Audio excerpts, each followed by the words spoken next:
Assalamualaikum warahmatullahi wabarakatuh. Halo semuanya.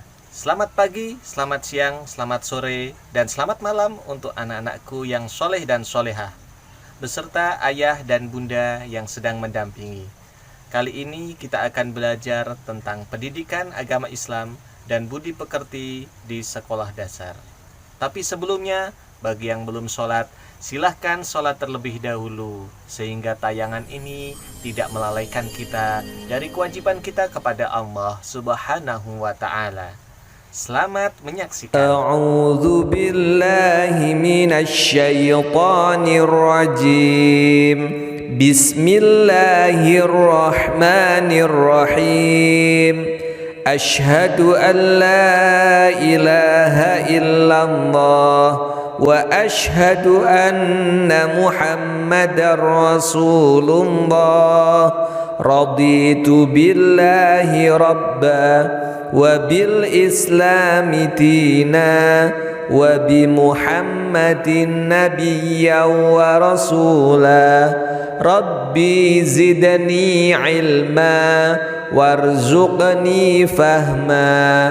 Amin ya rabbal alamin. Assalamualaikum warahmatullahi wabarakatuh. Anak-anakku yang soleh dan solehah kelas 6 sekolah dasar, kita masih belajar pendidikan agama Islam dan budi pekerti di sekolah dasar.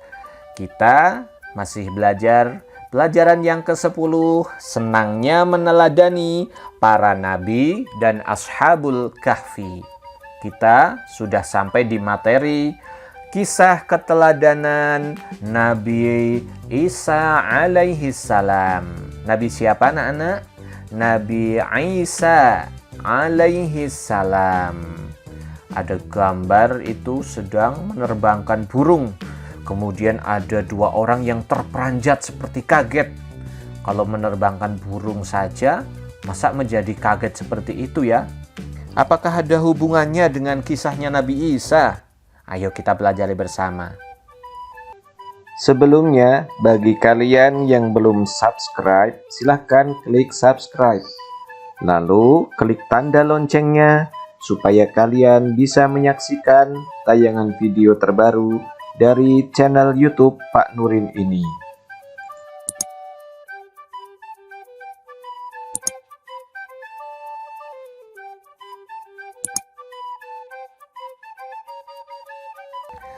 Nabi Isa alaihissalam diutus Bani Israel untuk mengajarkan tentang keesaan Tuhan dan menyelamatkan mereka dari kesesatan. Nabi Isa alaihissalam merupakan salah satu dari Rasul Ulul Azmi. Rasul Ulul Azmi itu para Rasul yang sangat sabar dalam menghadapi ujian. Ada 5. Nabi Nuh, Nabi Ibrahim, Nabi Musa, Nabi Isa, dan Nabi Muhammad Sallallahu Alaihi Wasallam. Ujiannya sangat berat, mereka sangat sabar dalam menghadapinya. Mereka kemudian mendapat gelar Rasul Ulul Azmi. Rasul apa anak-anak?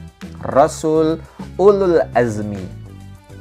Nabi Isa alaihissalam dilahirkan pada tahun 622 sebelum Hijriah atau sebelum tahun Masehi. Dalam Al-Quran, Nabi Isa alaihissalam disebut Isa bin Maryam atau Isa al-Masih. Ia diangkat menjadi nabi pada tahun 29 Masehi. Nabi Isa ini diangkat menjadi nabi pada tahun 29 Masehi dan ditugaskan berdakwah kepada Bani Israel di Palestina. Namanya disebutkan sebanyak 25 kali di dalam Al-Quran. Sebagai bukti kenabiannya, Nabi Isa memiliki mukjizat. Mukjizat itu suatu keistimewaan yang diberikan oleh Allah kepada para nabi dan kepada para rasul. Kalau kalian bukan nabi, bukan rasul, berarti tidak mempunyai mukjizat. Keistimewaan ini spesial, istimewa, namanya saja keistimewaan. yang diberikan oleh Allah kepada para nabinya, utusannya, para rasulnya. Nah, Nabi Isa alaihissalam ini apa mukjizatnya? Bisa berbicara sewaktu masih bayi dalam pangkuan ibundanya. Seperti pada gambar di atas ini ya, di sebelah kiri. Saat masih bayi bisa berbicara atas izin Allah Subhanahu wa Ta'ala. Beliau menghidupkan burung yang terbuat dari tanah liat. Nah, ternyata itu ada hubungannya tadi gambar tadi ya. Ternyata burung itu dibuat dari tanah liat oleh Nabi Isa, kemudian diterbangkan menjadi burung betulan atas izin Allah tapi. Kemudian lagi menyembuhkan orang yang terkena lepra. Lepra itu penyakit gatal-gatal seluruh tubuh. Oleh Nabi Isa disentuh, dielus badannya orang yang sakit itu langsung sembuh. Kemudian menyembuhkan orang buta. Orang buta itu orang yang tidak bisa melihat, seperti gambar yang atas sebelah kanan ini ya. Atau tunanetra. Nah ini Nabi Isa bisa mengobatinya. Nabi Isa alaihissalam adalah utusan Allah. Oh, ada satu lagi mukjizatnya.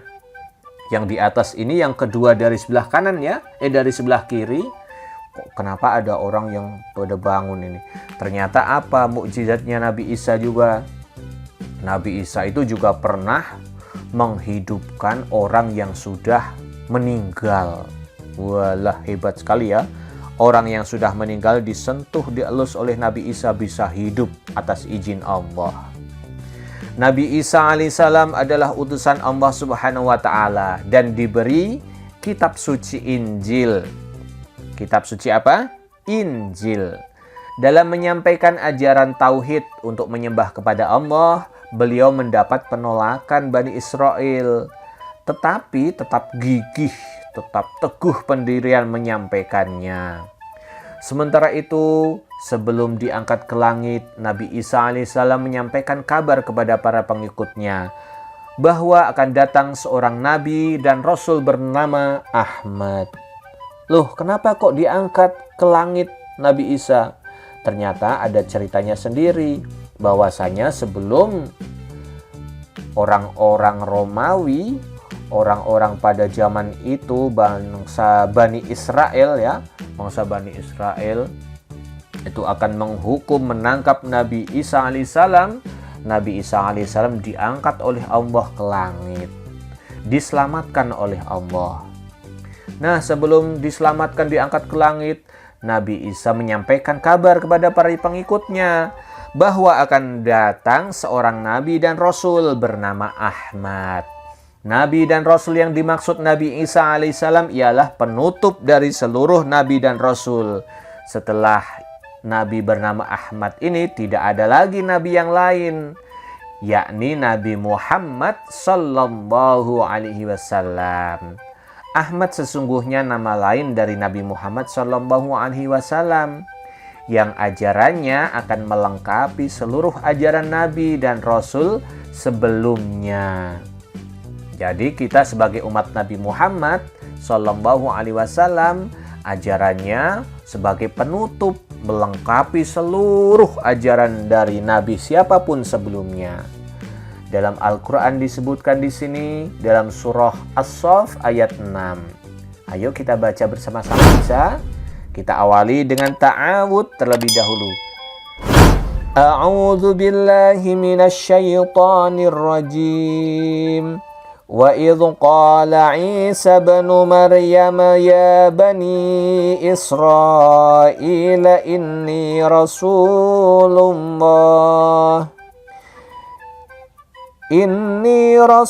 اللَّهِ إِلَيْكُمْ مُصَدِّقًا لِمَا بَيْنَ يَدَيَّ مِنَ التَّوْرَاةِ وَمُبَشِّرًا بِرَسُولٍ يَأْتِي مِنْ بَعْدِ اسْمُهُ Ahmad. Artinya, dan ingatlah ketika Isa putra Maryam berkata, "Wahai Bani Israel, sesungguhnya aku utusan Allah kepadamu yang membenarkan kitab yang turun sebelumku, yaitu Taurat, dan memberi kabar gembira dengan seorang Rasul yang akan datang setelahku yang namanya Ahmad atau Muhammad Sallallahu Alaihi Wasallam. Jadi Nabi Isa sendiri mengatakan setelah beliau tidak ada, maka nantinya akan ada Nabi terakhir, yaitu Nabi Muhammad Sallallahu Alaihi Wasallam. Baik anak-anakku yang soleh dan solehah, berdasarkan kisah Nabi Isa alaihissalam di atas, marilah kita ambil hikmah dan suri teladan. Contohnya, kita harus menjaga kehormatan diri, kehormatan orang tua dan keluarga. Seperti yang dicontohkan Maryam, ibundanya Nabi Isa alaihissalam. Beliau sangat tekun beribadah. Kemudian selanjutnya, kita harus berani berkata yang benar. Kita harus meyakini bahwa Nabi Isa alaihissalam adalah seorang Rasul. Seorang Rasul manusia yang diutus oleh Allah untuk menyampaikan ajaran tauhid, beriman kepada Allah, menyembah hanya kepada Allah. Kita meyakini bahwa Nabi Isa alaihissalam diberi wahyu berupa kitab suci Injil. Kita harus menyembah Allah Subhanahu wa Ta'ala, Tuhan yang Maha Esa dan Maha Suci. Maha Esa itu Maha Tunggal. Tuhan itu satu, Maha Esa. Tidak ada yang menyamai, tidak ada yang menduakan. Dan Allah Maha Suci, suci dari dosa, dari kesalahan. Yang terakhir, apa yang bisa kita ambil hikmahnya dari kisahnya Nabi Isa? Kita yakin bahwa orang yang bertakwa, melaksanakan perintah Allah dan menjauhi larangan Allah pasti dilindungi oleh Allah Subhanahu wa Ta'ala. Seperti siapa anak-anak? Seperti Nabi Isa alaihi salam diangkat ke atas langit. Demikian, mudah-mudahan bermanfaat ya pada pelajaran kali ini. Wassalamualaikum warahmatullahi wabarakatuh. Subhanaka Allahumma wa bihamdika asyhadu an la ilaha illa anta astaghfiruka wa atubu ilaik.